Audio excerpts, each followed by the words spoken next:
Welcome back to another episode of the Weekly InSalt. My name is Wade. It's episode 312. I'm here with Laura, as always. How are you doing? Hello, good.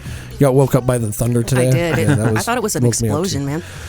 I mean, crazy things happen, you know. Yeah, it woke me up too. And I'm here also with Ches. Hello. And the Chancellor of Sound. I like it. It changes every week. It does change every week. We have an awesome guest on the show today, and we've been talking about this for, I want to say it's like been almost 2 years. I think it's been a little bit longer. Yeah. It's not that long. Marcus Stevenson, the mayor of Midvale. Yeah, thanks. Welcome. Yeah, thanks for coming. We have talked about it for a long time. I remember at some point you just kept telling me, like, it's never going to happen, man. It's okay. I think I just said, look, reach out, and I'm there. Yeah. And it finally happened. So. I mean, I think that we were more nervous because we're like, dude, can we have the mayor on a podcast? Do we need to be, like, super careful about what we say? And, like, is he going to think we're dumb? Well, he has met us, so. Yeah, that's true. He has met us. Yeah, welcome. Yeah. I guess to start off, how did you get to where you are now? Like, what sent you down the path to becoming mayor? Oh, that's a great question. Then I have to figure out what kind of long story do I want to tell with this. Really for me, it started off actually when I was in junior high and didn't really know what I wanted to go do. I don't know that I know what I want to do still. But at the time, as I was trying to think about this, it was really, there was a presidential election in 2008. Some of you might remember that. Mm-hmm. And I was in an English class, and my English teacher made us write about it. And I was like, oh, this is actually kind of interesting. And she was quite the opinionated teacher, and I don't know if it was like me finding my own views or just like the rebellious teenager of like, I'm gonna go against the man type of thing. But I got really into it, and I liked to. I'm actually, this might be weird with me in this position, but I'm actually pretty quiet and just reserved to myself. Mm-hmm. And I remember calling her out in class one day, this teacher, of being like, hey, you're always like, you're so one-sided in your views, and that was just so unlike me to do that. Mm-hmm. But I think it was because I was really interested in this. And so then all throughout high school, I was looking for different opportunities. And when I was a senior in high school, started my first kind of political-ish internship, I guess. I started working, so my background, I've done political campaigns. I was working for a small air quality nonprofit before running for mayor. And so really all my background has been about how do we engage people in the political process, kind of regardless of what your views are, but really like a large focus of getting people registered to vote and out to vote and just trying to get engaged in that process. And so for me, when I decided to run for this, it was run for mayor. It was all about how do we make sure that Midvale City is accessible to our residents and getting people involved as much as possible. Because for me, like, we don't have to agree on everything. I just want you to feel comfortable and confident in getting engaged. And having a voice. Yeah, exactly. That was very well spoken. There's a reason you're the mayor. And an interesting fact, you're the youngest mayor that Midvale's had, right? Youngest that we've had in the city, and youngest currently in the state as well. Yeah. Did that come with like any special challenges? I think all of us, when we're put in, I don't know, difficult situations, you take on a new job, you might have some time to adjust and be like, am I really qualified for this? Yeah. And so definitely it still happens all the time. But the first while in the role, because I've been in for about 2 years now, it's hard to be in some of these rooms and meetings, especially with other mayors who have been around for a long time, who are at the end of their careers, who are really well accomplished. And I'm going like, well, how am I here interacting with you? I mean, I got elected at 27 and I'm 29 now. And so it has definitely been a challenging place, but I think I've done a good job at kind of finding my place at my own seat at the table and trying to stay true to myself, and also making sure that I represent Midvale City well and make sure that I try to garner the respect of others. Yeah, and I think you're doing a great job. I know that I've definitely seen some really positive changes happening in like downtown Midvale, and I know specifically like you've held a few events down there with the artwork on the buildings and things like that, which I've talked to people just on the street in Midvale that have come from other cities just to Midvale just to see the artwork, and when it's cool to see kind of that buzz around, Midvale again. Because I think there was a moment there where Midvale was kind of just, it's Midvale. Yeah. Old Midvale is kind of just old Midvale. It's old. And now it's kind of becoming this renewed, there's a renewed feeling there of like, hey, there's something cool going on here. Right. I think that just in the amount of time that you've been mayor, how much have you seen Midvale grow?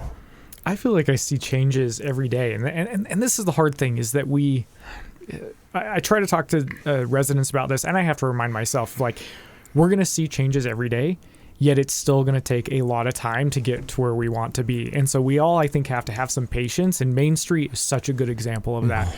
We're seeing public art come in, and like, it doesn't take that long to make sure, put a mural up on a building, but getting a business in there that can sustain, that is interesting, bringing in the type of development we want to see, all of that takes so much time. And like, honestly, it's probably going to take some trial and error. And so I just think it's us having that patience. Right now, we're going through a lot of growth on the street, and that comes with growing pains, that comes with parking challenges, that comes, all these different challenges that we're seeing right now. And that's something I try to talk with folks about is look, we're just at this place where we're going through these growing pains, and it's going to be worth it when we get there, but it's still going to take some time. It's a process. It's an incremental process. Absolutely. Yeah. I was actually just looking through, as part of doing the research for this episode, I was looking through the public notices that were sent out in Midvale, and there's just a change to the parking lot ordinance thing, but I have no idea what it was, because it was just a notice, right, that this number ordinance has changed based off of this number ordinance, and I'm like, well, that means nothing to me, but it looks like we did something. We did something, yeah. Yeah, especially on Midvale Main Street, the parking down there is pretty tight. It is. And it's gotten a lot more crowded recently with, I think, the changes and people getting, like, with the businesses that have moved in, too. I think you're making a huge impact with that. Yeah. I have a question. Go ahead. Can I? Yeah. No, what's a it's your typical show. day like for being a mayor? What do you, like, You wake just up stole and... my question. I did? That's okay. If you want to ask it too, you can. Okay. No, I'll let Laura have this one. Thank you, Wade. It's a kind of a difficult job to describe. And generally, as I talk about it with folks, what I'll say is any job that I've had, I've got a boss that is like, we've got a list of action items, whatever. There's check-ins and making sure that we're taking care of that. As mayor, I don't really have that. And so that's another challenge when I came into the role, is like, this job can be as busy as you want it to be or as light as you want it to be. And for me, I want to put everything I can into this. I know I'm going to be here for a limited amount of time, and I don't want to leave anything on the table, right? And so with my job, most of it is meetings. Now, I get plenty of emails and things that I need to respond to. I'm not like somebody in Congress or maybe even like a mayor of a large city. I don't have a team of people who respond to residents for me. If you're getting an email from me, like, it's me on the other end, for better or worse. It is me on the other end. And so I definitely have emails and things, but honestly, a lot of my job is meetings, whether with residents, businesses. A lot of it is like being part of Unified Police and Unified Fire. Those will take on a ton of time. Meeting with those other cities as we're working on something for those organizations. So a lot of it's meetings. My longest days start at 7:30 a.m. and if I've got a council meeting that night, then we're home around 11. Wow. Wow. That's not every day is that long, but those are my long days.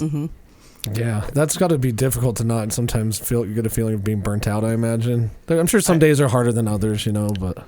sometimes, this job, as far as most people, I think, who get involved in the political realm, it's because they want to make a difference in something, right? And this job, by far, has the most... I see the most... the results of my work the fastest. And so that makes this job incredibly rewarding, but it's incredibly challenging as well. So yes, I definitely, when I have a weekend that's free, I enjoy it and try not to do anything or just do something that I enjoy doing. Because a lot of my life right now is dedicated to other people and other groups. I imagine work-life balance is really, really hard. Yeah, can be. Yeah, I imagine it's one of those things where I'm going to be the mayor, so we're just going to roll with the punches for a while. It's going to be busy, and of course, being the mayor too, I know that you have to go out to community events and things like that. Like, it's important for you to be in those environments as well. Yeah. Kurt, I know you had a couple questions that you wanted to sling down. I do. I have a whole list of questions that was generated by ChatGPT.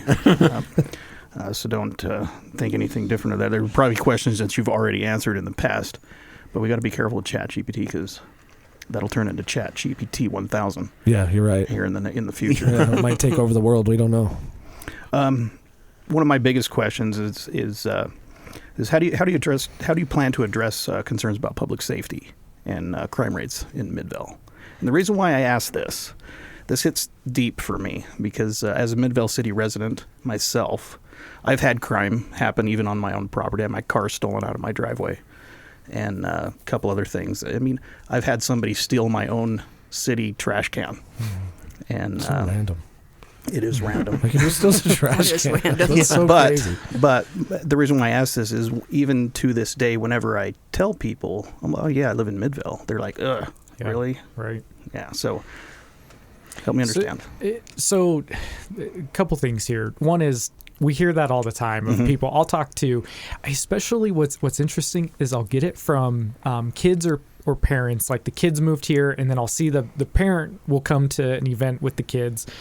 And the parent will come to me like, I was so worried when my daughter told me they were moving to Midvale, but they love it. They absolutely love it here. And vice versa. I've had kids come to me and be like, my mom was going to move to Midvale and I was so worried about it and she loves it, right? Like we hear this all the time that we just, for every, it feels like we have to have 10 good things happen to overcome one bad thing. And then one bad thing happens and like, that's what we're in the news for. That's what people know us for. Yeah. And that's the challenge. On the public safety piece, this is... It's challenging for one is so about 50% of our it's called a general fund. It's essentially our budget. When you pay your property tax, when you pay taxes, it goes into our general fund. And then that's what we pay for most of the things that the city does, policing included, public safety, right? And about 50% goes to Unified Police Department. And that's something it becomes challenging because I know the amount that we're investing into public safety, and it becomes this balancing act of, okay, if we're investing 50% of everything we have into this, that leaves a lot less to be able to make sure that we're taking care of our roads, our sidewalks, if you're trying to open up a business and we're responsive and getting you your business license, all of this other stuff that the city also has to do. And then we have to find that balancing act of, okay, with this limited funds do we try to add another officer? Do we add somewhere else? And I think every department at Midvale City would probably tell you that they are underfunded and could use more funding. And the other challenge is specifically with public safety, we are seeing really over the last few years, we are seeing less and less people go into the field. And there have been some really just kind of crazy wage wars going on with this. So every year we're seeing officer wages go up and up because it is such a limited pool, and all the surrounding cities are competing for such a limited pool of officers. And how do we make sure that we're maintained? And honestly, when an officer moves on to another department, like it takes us a while to be able to fill that spot. Like right now, we got a lot of people doing overtime in the city, which puts burnout on those officers, creates strain. And it's this challenge that we're trying to find. And on the flip side, it's also this place as we look at our budget and say, okay, well, how do we balance this? I think 7200 South is a great example of this. 7200 South is where we see about 25% of all of our calls come from. I mean, most of our calls come along that corridor. And it's this thing of, and our officers recognize this too, of we're investing pretty heavily there, but it's still a Band-Aid. It still is. I mean, for that area, it's about the access to the corridor with the Jordan River, with I-15 and I-215, with tracks and State Street. And as much as we can continue to add officers there, which will help in the immediate, it's really the geographic layout of that street, and it's the uses. It's we've got a lot of warehousing that happens over there. We don't have things that are like bringing in people. We don't have good, lots of restaurants and things where like people are out on the streets.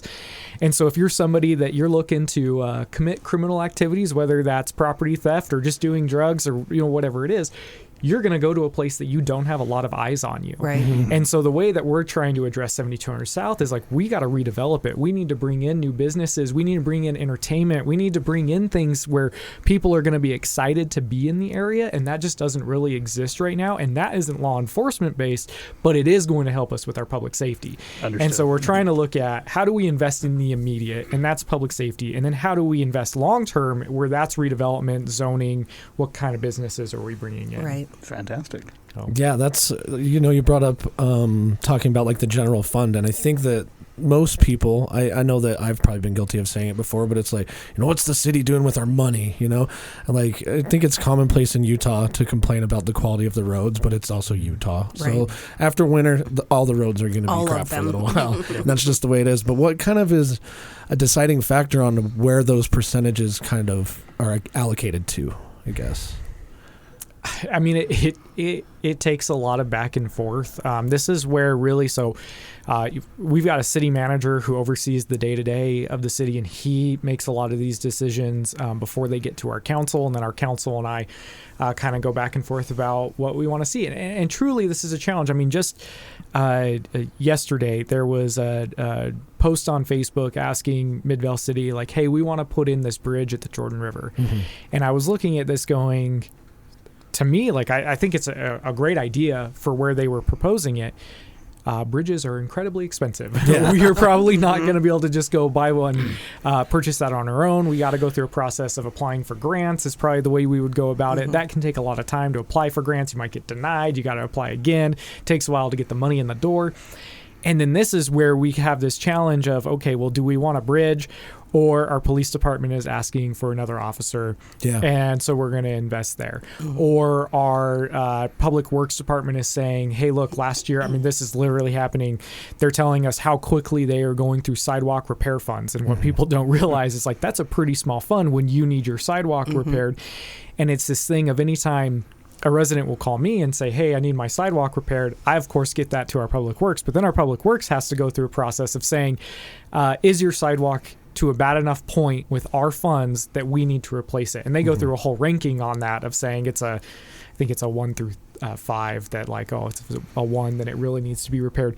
But they have this process, and then we have to try to decide, like, where do we invest those funds? And a lot of that comes from, again, anywhere between our city manager, our council, but even those department heads of just recognizing what a tight budget we have. And then they also really have to make choices of, I'm going to ask for more wages for my employees, or I'm going to ask for more funds for a sidewalk. The last thing I want to say on this is, I see a lot of politicians, like, in my opinion, like, really get in the business of their employees. My opinion, and the way I operate with whether it be Midvale City or Unified Police and Unified Fire, where I sit on their boards and oversee their budgets, is, in my mind, we just got to tell you how much money you have, right? How much am I willing to ask our residents for? And then I'm going to say, for Unified Police, this upcoming year, they're going to have about $14 million that we give them for a year of operations. Yeah. In my mind, we got to say, look, you got $14 million from us. I'm going to leave it to them on how to spend it. I'm not the expert. I don't know what they need. And so that's always my thing. And not every other mayor that I work with agrees with that same approach. And, like, that's fine. But I'm just not comfortable with telling folks, like, you need to do your job this way. Yeah. I'm not the expert in how to fix our roads or how to be police or any of that. And so in my mind, it's, look, we're collecting this from our residents. I need to be able to set up what that cap is. You get this money, you figure out how to spend it. Yeah, that really brings up an interesting point in my mind, is that the city, like, you're really in a position where you're focusing on all aspects of the city itself. And I think what's interesting about cities is that people who live within they have maybe a residence there or something. It's really easy to get kind of confined to your own bubble in that city, and so a lot of times dealing with the city, I think we talked about this briefly before the show, but it takes so long, or the city doesn't care about me. And it's not necessarily that, it's that there's all processes for stuff like this, and it all takes time. And you have to you're looking at the bigger picture, you have to keep everybody in mind. Well, and have accountability, you know? Well, it's interesting. One of the things that has been really interesting for me to see in this government and as elected officials, when you first get elected, they really don't give you a training. It's a lot of learning. There is no manual, but there is one training that is held that every elected officials actually do. They have to go through a lot of trainings on, like, how not to break the law, essentially, because when you're an elected official, there's a joke that is, like, there's a lot more laws that you can break now than if as a non-elected official. And one of those things, and it's interesting because there's this view of politicians being corrupt and whatnot. And a lot of that comes down to, like, oh, you just have your friends and you give deals to your friends. But what's funny is I've had residents come to me and be like, there was somebody at the tavern where we've met, and he came to me and said, "Hey, I want to purchase the old fire station because I want to put a car business in there. I want to fix cars out of that. Will you sell it to me?" Mm-hmm. That's breaking the law. Yeah. I cannot just say like, "Oh, we have this piece of property. Oh, you're my buddy. You're going to start this." Like that's, but it's interesting because he didn't have that in his mind that like this is breaking law. But it's just this like, "Hey, I know you. Will you do this thing?" And we find that all the time. If people will like come to us and like, "Well, I want to purchase this thing from you, or I want you to sell this thing. Hey, when you're done with that," I've had another person be like, "Hey, when you're done with cars at Midvale City, would you like sell them to my business?" And it's like, no, we have to go through a whole process for that. We have to go to a public bidding process. Yeah. Like it's all this. So we legally cannot just pick like, "Well, I like you, so I'm going to sell it." Yeah, to yeah. But and it's this interesting thing that happens, and it's one of those things that makes government take time. That anytime we're purchasing or selling something, we have to go through a public process, and it just means that things take longer. Mm-hmm. And then of course, you got to let everybody know, because technically by buying like a vehicle with taxpayer money, the city owns that, which is the people that paid for it. Mm-hmm. So you can't just hook your buddy up, And I'm sure that those laws are in place because there was a time where that probably did happen. Probably, definitely. I wouldn't say probably. No, it definitely. Yeah, it definitely happened. But anyway, do you got anything? Who would you say are your role models?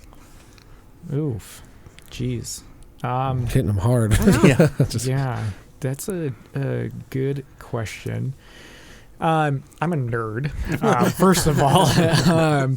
When I this is going to be like, I'll do a cliche one, and then I'll maybe do a little more specific.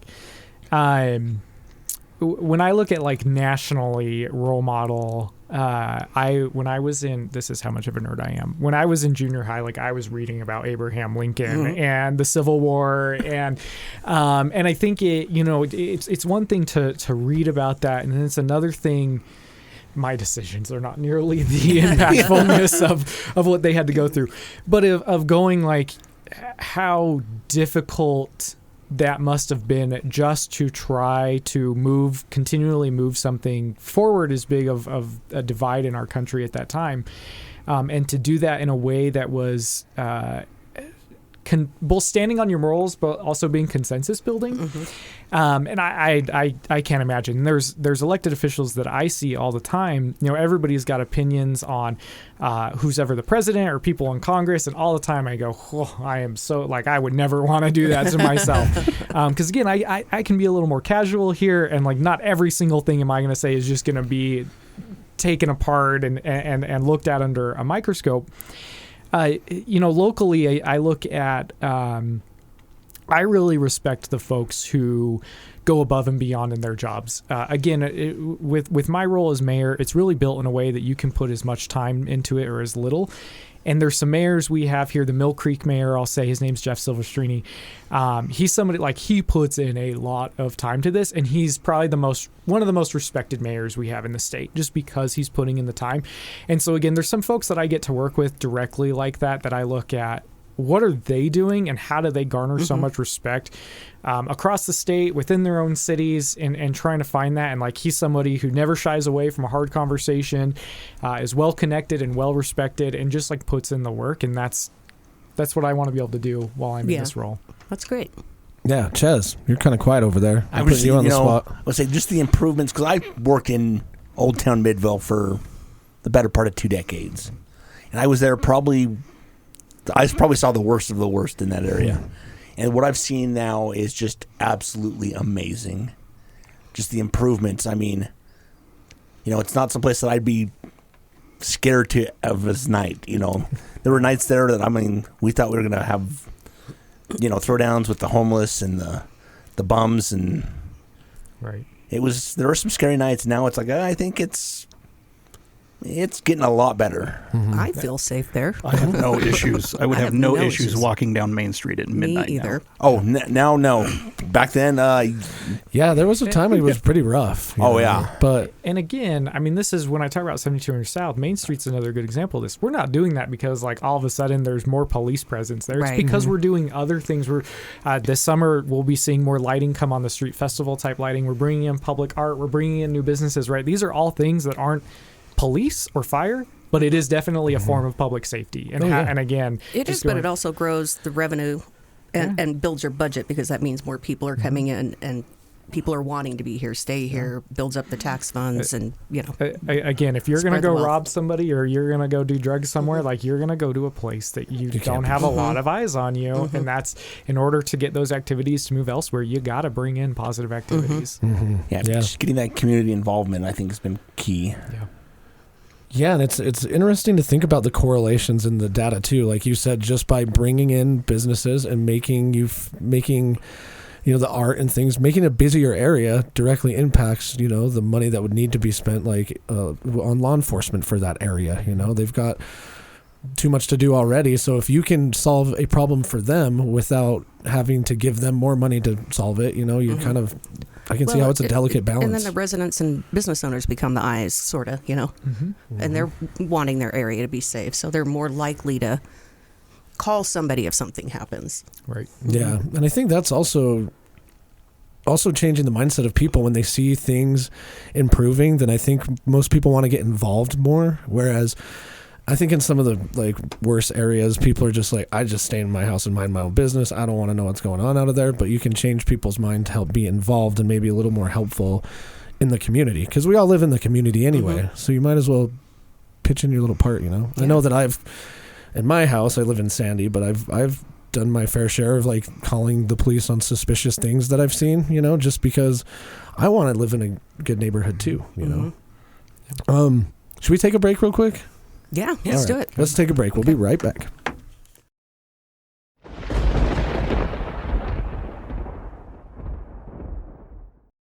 And we're back, episode 312, the weekly InSalt, with Marcus, the mayor of Midvale. Yes. That's so weird, dude, that the mayor's here. It's like, I know. I feel like I should be nervous, but I'm not. I thought you'd have more security. But we've had at least a few beers together. We have. I don't know why this is your weird. wife. No, it's not. Well, the Secret Service is right outside. I know. They called before and they said, the snipers will be across the street. We all had to go through our background checks. Mine's clean. Man.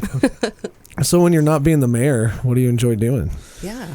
Oh, man. In the summer, it's a lot of, my wife and I like to go kayaking. Cool. Nothing intense. No river stuff, right? We're just on lakes. We camp a fair amount, so that's what I grew up doing, was camping, literally every weekend in the summer. So still do that any chance we get. It is challenging in this job, because especially in the summer times, I've got something, community event, whatever, pretty much every weekend. And so I think last year we went camping twice. It was not all the time. I don't know that we do a lot of, really it's yard work for me. Anytime I can in the summer, that is how I spend my weekends, is doing stuff. This winter, we self-renovated our kitchen. That's cool. how I killed a lot of time. Yeah, it's very perfectly imperfect. That's not my background, not my wife's background, but we did it all ourselves, and saved some money doing that. We saved a lot of money doing that, but comes with its flaws too, but that's all right. And lots of Home Depot trips. Too many. Kurt and I have a joke that no matter what project you do around your house, you're probably going to make a minimum of 3 trips to Home Depot, Seriously, I don't know what it is. It's always, though. No matter how much you plan, too, because you plan really well with your projects. You write everything down, and then we get started, and we can't even complete the first step because we're like, gotta go to Home Depot. I'll be one of the weird things with this job is I'm hyper aware of where I spend my money, and I hate that Midvale does not have a Home Depot. Thank you. Or a Lowe's or an Ace or anything. Like I have to, the amount of tax dollars that I spend in Sandy City because I go to the Lowe's there, man, drives me nuts. Every time you're there, you're like, dang it. Yeah, every time. That is interesting to think about, that you become hyper aware of that, because you're like, no, okay, I'm leaving Midvale. Yep. I really, genuinely, I try not to. I try to do anything. Drives my wife nuts. We're going to go out to dinner, and she's like, you might get recognized at this restaurant, though, if it's in Midvale. And I'm like, I don't want to spend my dollars outside of Midvale, though. I want to make sure we're supporting Midvale businesses, but yeah, I'm going to pay myself. We all help out. Yeah, I live in Sandy and spend quite a bit of money in Midvale. It's just the way it is. Yeah. Is that interesting? When you became the mayor, were you expecting to be recognized everywhere, or is there ever a time where you're like, maybe I will go eat somewhere downtown so I don't have to? First of all, I don't get recognized everywhere. There's definitely, look, the tavern on Main Street, I know I'm going to go in and I'm going to have a city conversation without a doubt. Yeah. But, I go to Winco and I think I've been stopped in Winco once. Oh, right? okay. Like it's not like Yeah. it's all the time. The selfies is weird. I get asked for more selfies than I expected. And that one is I'm like, why do you want a selfie with me? Like nobody cares who I am. Like this is not a thing. Yeah, I mean that's still that's still a trip. But Yeah. Well, we are going to ask for a photo later. Right. Ours is like a really formal selfie. I mean, this makes sense. But yeah, I'll be like at a community event. People will be like, "Oh, can I get a selfie with you?" And I'm like, "Yeah, sure." I mean, sure. But and then that's going on like Facebook somewhere, like just chilling with the mayor. Look who I got a picture with. Yeah. I think that. So how does your family handle, like your wife and kids handle some of the life interruptions that happen? Mostly fine. I think it's come with its own like personal learning curves in this job of just kind of how busy it's going to be, getting recognized. I mean, it's not that I'm getting recognized necessarily, but when we go to a community event in the summer, I'm there to work. Like I'm not there hanging out with family, and so that can be challenging. A good example. It's just a good reminder of being courteous when you can be. Is we were at one of the Friday concert series in the park that we have. If you've ever been to one of those, and I was there and brought two of our kids with us. And those concerts, I really like that we have them, but they're not like people aren't jamming out necessarily at them. They're pretty low key, and so for our kids, they're like whatever. I guess we'll go. Yeah. And we brought some frisbees with us so they could go do disc golf, like keep the kids entertained. And we got up and the kids were going nuts and starting to fight with each other. And I was like, all right, I'm gonna go play like disc golf with you guys. And we were walking, and there was this lady. And I've got my two kids with me, and this lady's like, Mayor, I need you. Get over here right now. I've been meaning to talk to you. And she wasn't the kindest. Yeah. And I was like going like, I'm clearly with my kids, like trying to keep them entertained.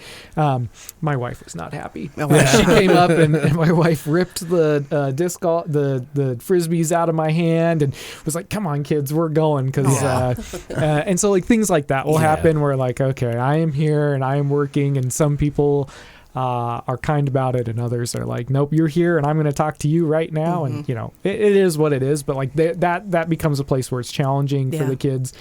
But like our youngest, he really likes when I get invited to his classroom to go like talk and stuff, and I think he finds that exciting. And so then there's cool things we get to do, or I've got to introduce them to like I've gotten more connected into soccer, which is like mostly because I think it's important for us to have these kind of activities in the city, or like I do the yearly skate with the mayor.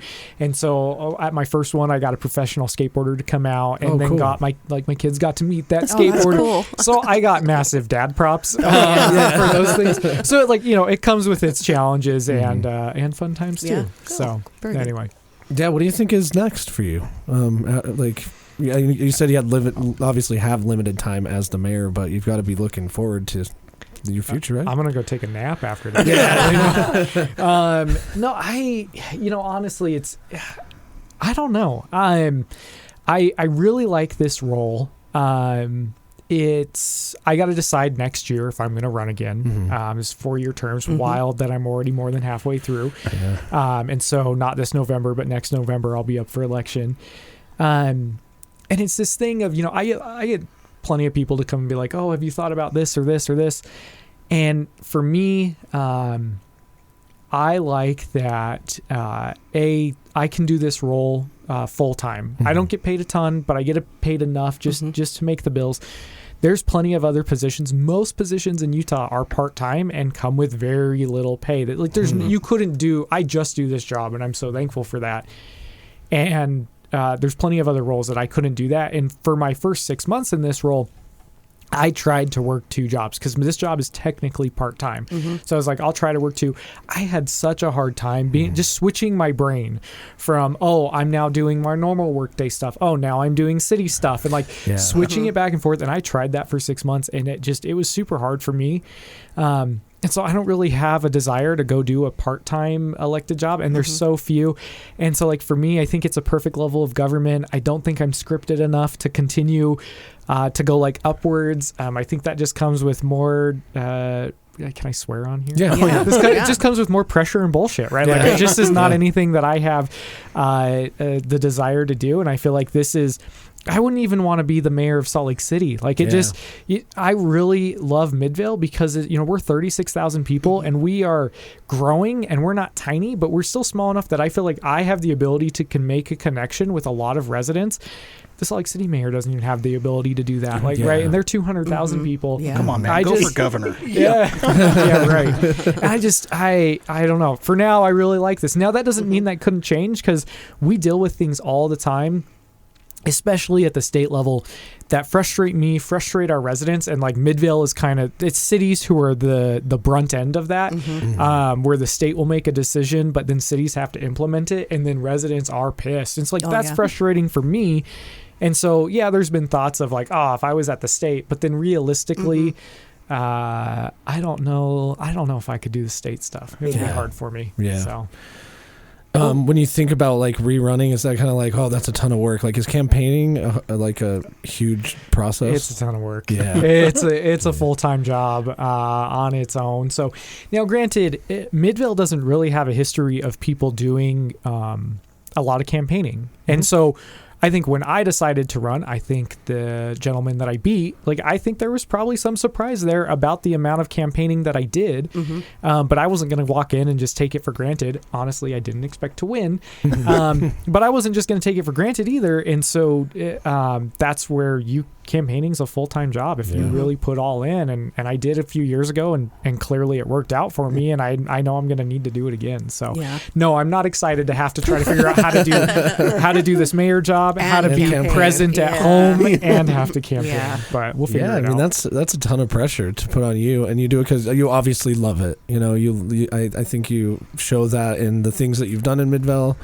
The way you speak about your position, I think, shows a lot. I can't imagine. I was just saying right before we started the second half here, I'm like, I'm not really jealous of your job because it sounds very challenging in a lot of ways. Frustrating, rewarding. Yeah, I mean, it's, again, I had worked some political campaigns before coming into this, and it's such a hard job to describe, but it's one thing when I was on a camp, people will be like, I'm sure that prepared you for this. Like, no, I don't know that anything could, because it's one thing to be talking, Johnny's running for office, and they'll be like, well, what does Johnny want to do about homelessness or affordable housing or public safety? And I could be like, that's a really good question. You should go ask Johnny that. Let's go. Versus now, people are looking at you, and you got to figure out how to answer this. And it's hard because I'm not an expert in homelessness or affordable housing.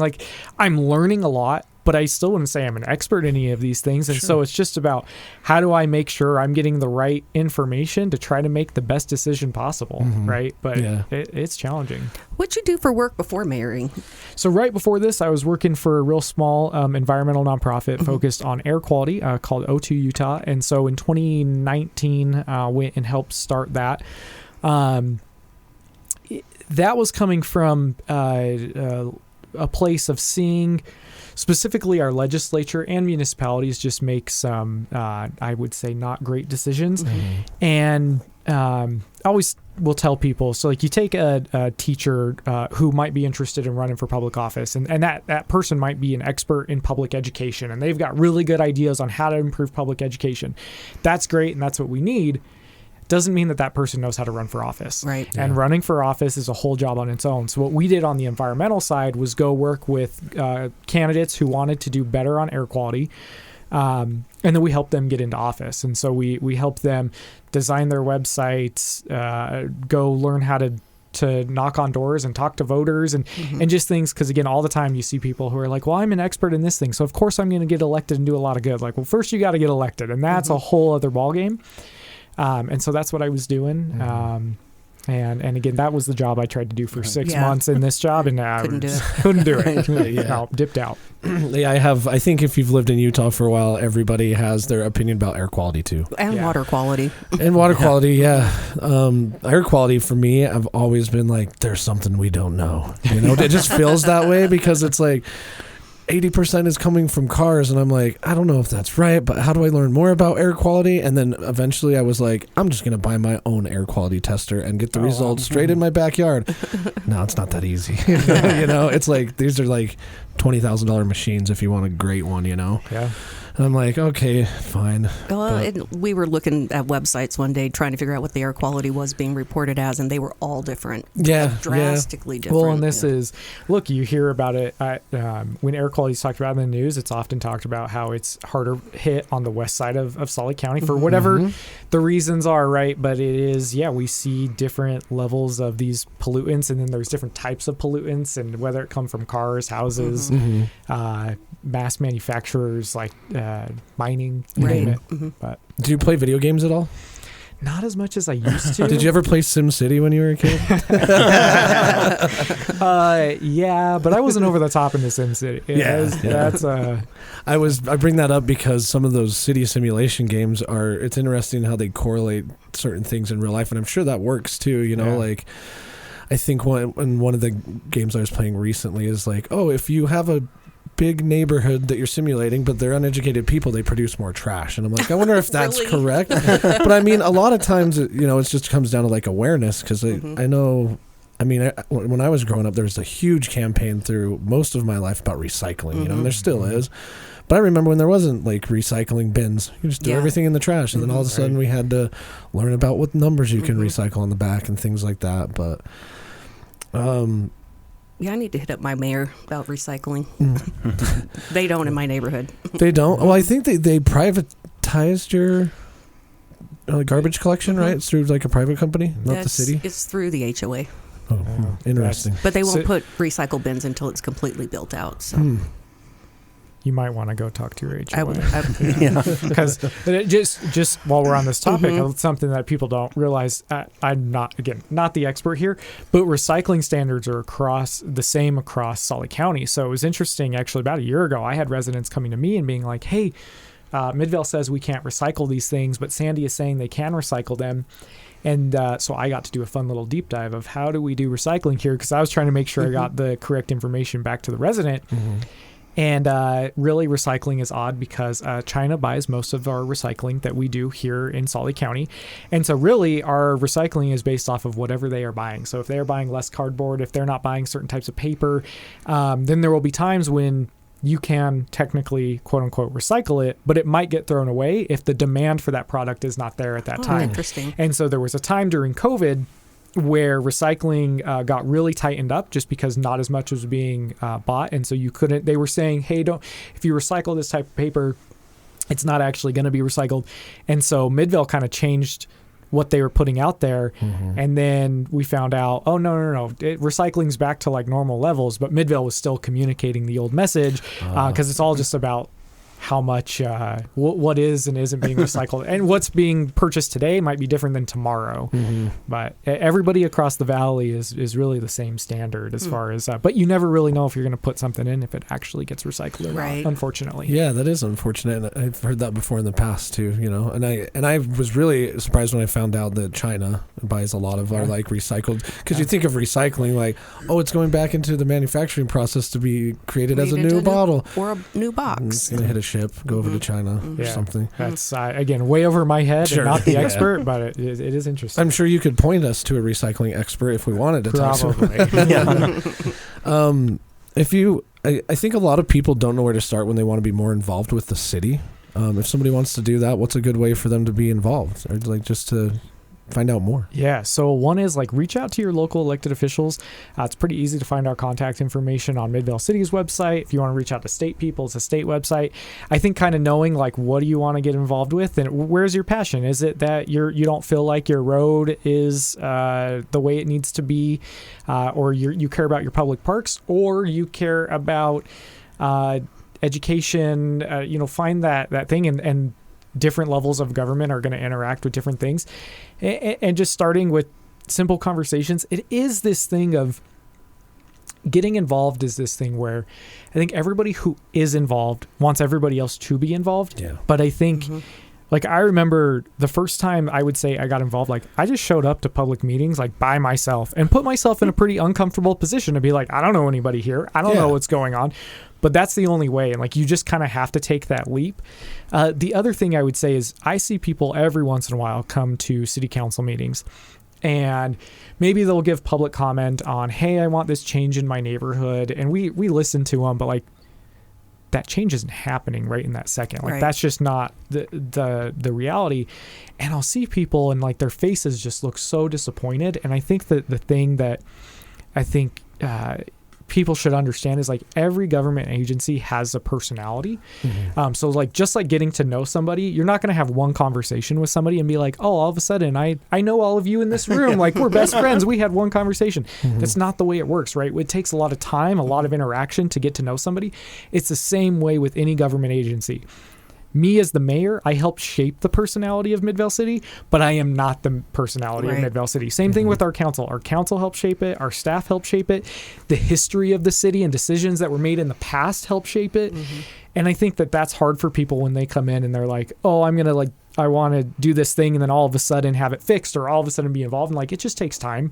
And just recognizing that you're going to put yourself in uncomfortable positions. But I think showing up to things. We do open houses all the time to get feedback on new developments coming in, planning for the future. We do them all the time. And honestly, I mean, a lot of times we get 5 to 10 people to show up. Really? Sadly. And, like, we try to promote it. But those are really good ways of just coming and stating your input. And just help you slowly get connected into what's going on. I know that somebody is going to, I know that somebody out there is probably thinking right now, like, oh yeah, how much do you actually care about the feedback in those meetings? Oh, we absolutely do.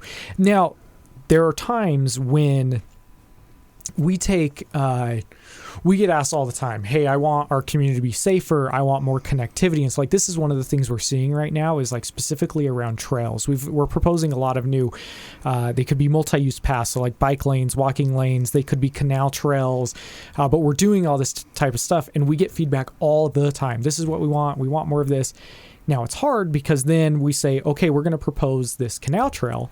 And I'll tell you what, a lot of the neighborhood that lives around the canal trail, and this is something we're thinking about doing and are going to start to do, a lot of those people don't want the canal trail. They don't want it by their house, but yet everybody else we get says, well, that's a great idea. You should go do it. And that becomes really challenging for us. And then people will say, well, you don't care about us. Yeah. It's like, well, no, but we're trying to find that balance of we have to think as we make decisions, we have to think about how does it impact the resident right now.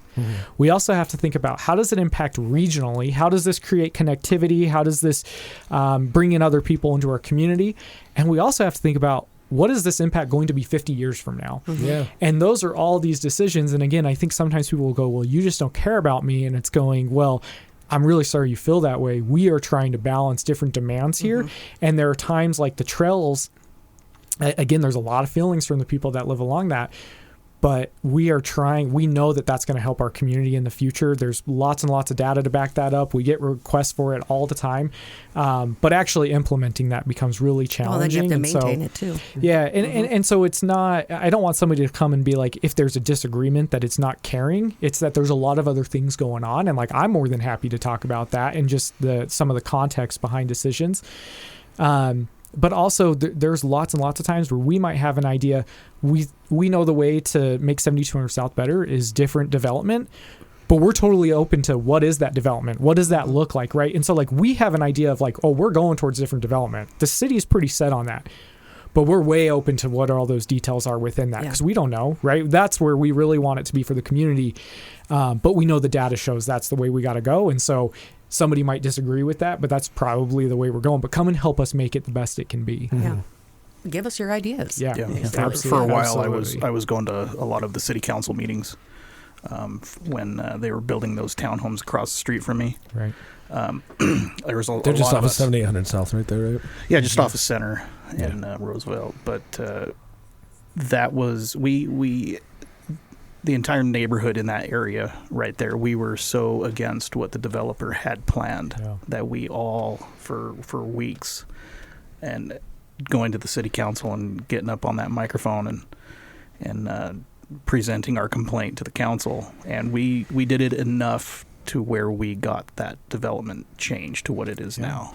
No, and it's again, this is where when I have issues with our state legislature, it's often these things of like that being right next to a track station. The state is doing a lot to say cities, you got to bring in high density around tracks. Honestly, a lot of that probably makes sense, but when there's those single family neighborhoods, and for anybody listening, I also live right there, so I see this too, but that's really hard on those single family homes, and we the state gives a lot of power to property owners. It's really hard for a city to get to tell somebody what to do, and so we often then we'll give direction to the developer of like, you need to go back and work with this neighborhood. And sometimes we see that happen. We've had a recent example and this neighborhood came back to us and said, you know what, that developer came back to us. He worked with us. He worked with our concerns and we're good. And then we see other times where the developer will come back and be like, oh yeah, I totally worked with that neighborhood. And the neighborhood's sitting in the crowd and they're all shaking their heads. No, he didn't. And so like we see both examples of that, and it's hard of like, we have political influence we might be able to give, and then sometimes we have legal what we can do, and then there's often like where we legally can't do certain things, and that becomes challenging again, where residents will go, you're not listening to us, and sometimes it's just we legally can't. Yeah, exactly. Yeah. So, and even I knew that going into those council meetings. I even we'd talk about it, and I think it was one of the council members had said, look, we cannot prevent him from building here because he owns the property and this is what needs to go in, but we can at least work with him to get it changed to something else. So the plan was the developer was going to build like a 300 unit complex just on this small little piece of land. It was going to be like 4 stories high. It was, and the units were going to be super small, and we're like, where's 300 people going to park? Yeah, they're all going to fill up the city streets, and they're not wide enough, and it just went on for weeks and weeks and weeks, and finally it got pushed down to what it is today. Yeah. See, and I think that is important to mention, like the shift in mindset, like you just explained.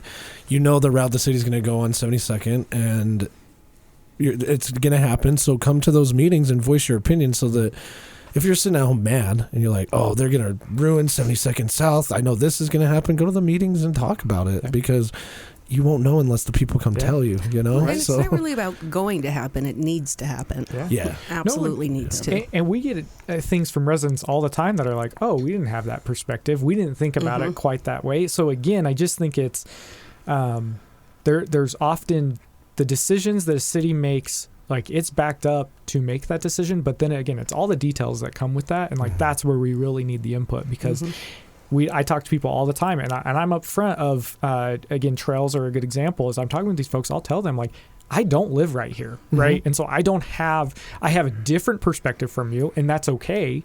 And you have a different perspective from me because of where we live. And like in my own neighborhood, we have our own challenges, but it's just different on where you're at in the city. Yeah, so that's a huge, I think, voicing your opinion.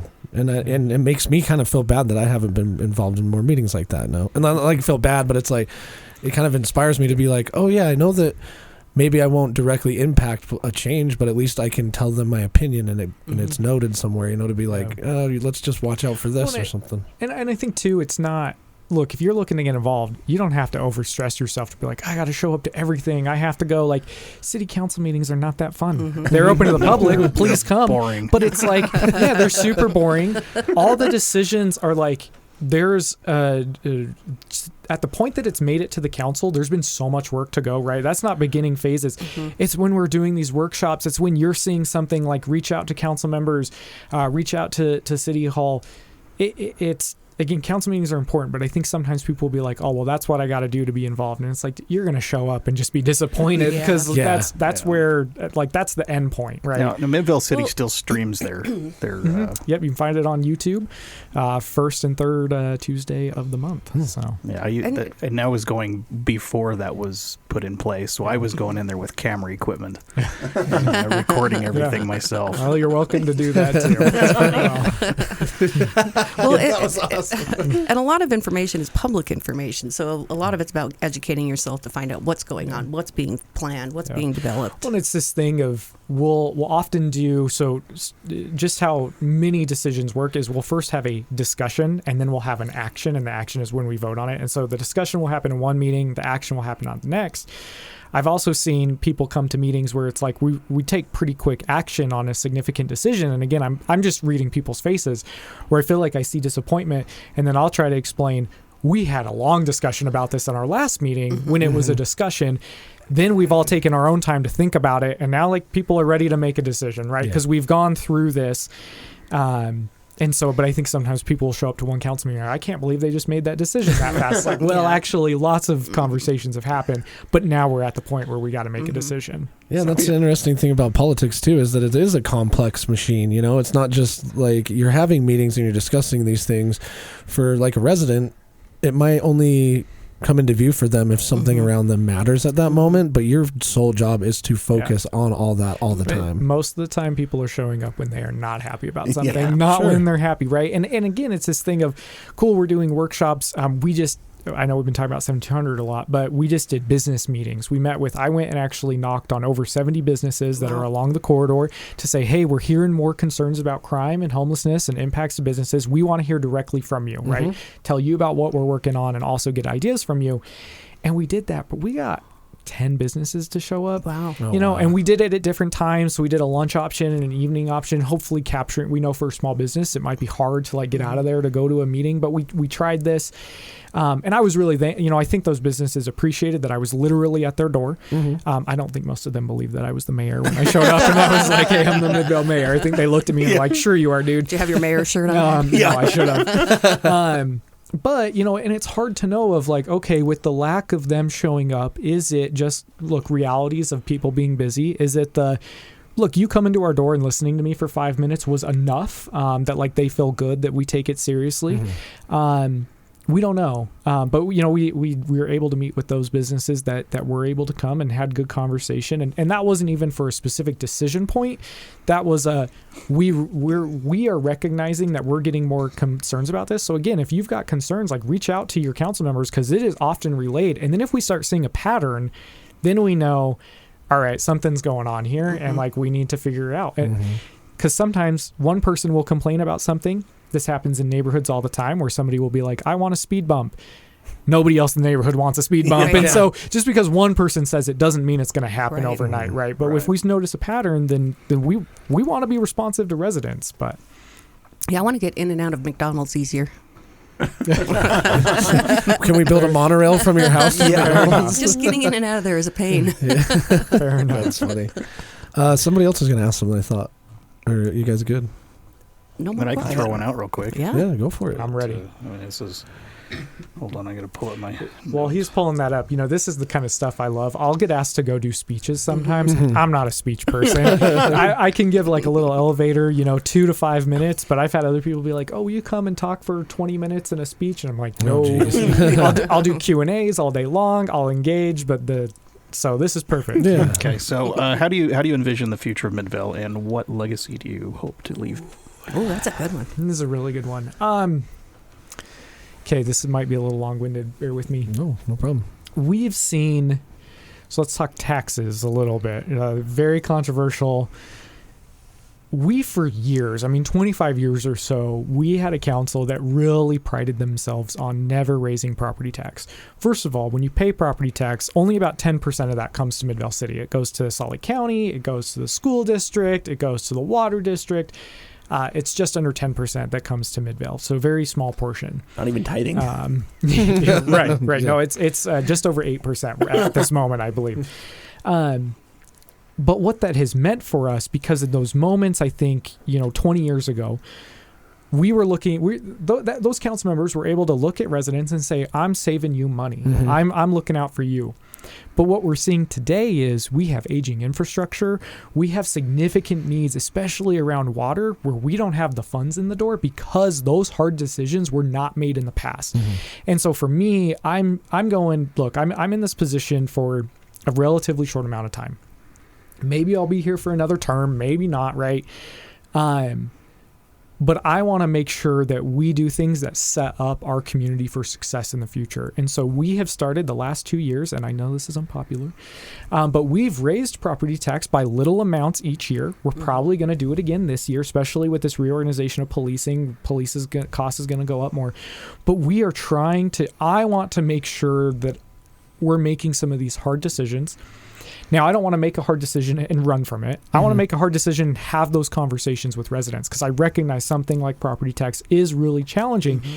But we're seeing, again, going back to water specifically, we're seeing more water line breaks that are incredibly expensive to fix. Like, we are actually costing ourselves more money by not taking care of the problem. Right. And so we've been doing some significant work to make sure on the infrastructure level that we are set up for success in the future. The other big things we're looking at are, like, we're trying to get a new recreation center. And that is quite the process that we are working on through Salt Lake County. But those are expected, those should be lasting 50 plus years. But that's a significant investment that we're asking our community to make. We had a bond on the ballot last year. That'll come from property tax. That will help it pass. So that'll help contribute $10 million towards building a rec center if we're successful in getting the rest of the funds to actually build it. Rec centers are estimated to cost around $45 million. Remember, our general fund, everything that property tax and sales tax flows into is $25 million a year. Like, we're not building a rec center on our own. Right. But ours it's at the end of its life, and having quality of life in a city is so important, and recreation is such a critical part of that. We're seeing more challenges with youth in the community, more youth getting into trouble. And really what it comes down to is, like, we don't have easy, accessible things for them to do. And rec is such an important part. And so that's, again, like, those are hard things to ask our residents to do. But I think I've seen success just from, we know this is hard. But I'm going to be there to have that conversation. I'm going to be there to talk through some of these challenges because, again, I just think our city for a long time just hasn't been proactive like we need to be. And I think it's put us in really hard situations. And I think our community, our residents are seeing bigger challenges right now than we would have if we would have taken those bold steps in the past.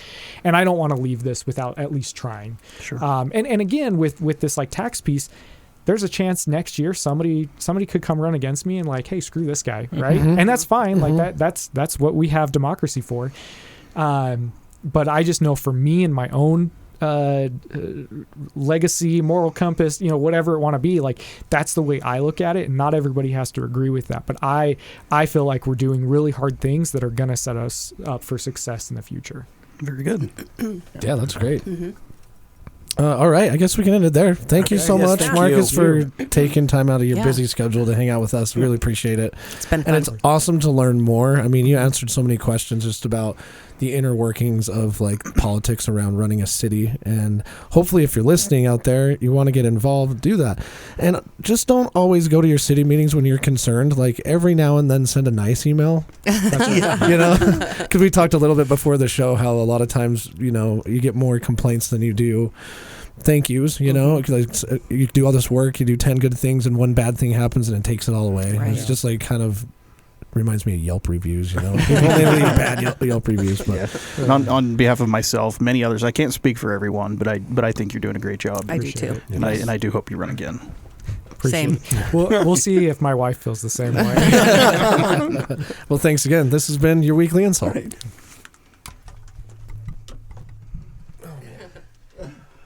That went by so fast. It really did. I feel like we probably could have talked to you for like 4 hours, Well, good episodes always do go by fast. Yeah, that's true. It's one of these things of, I think, like, I'm not a politician. Anybody running for office is a politician. Anybody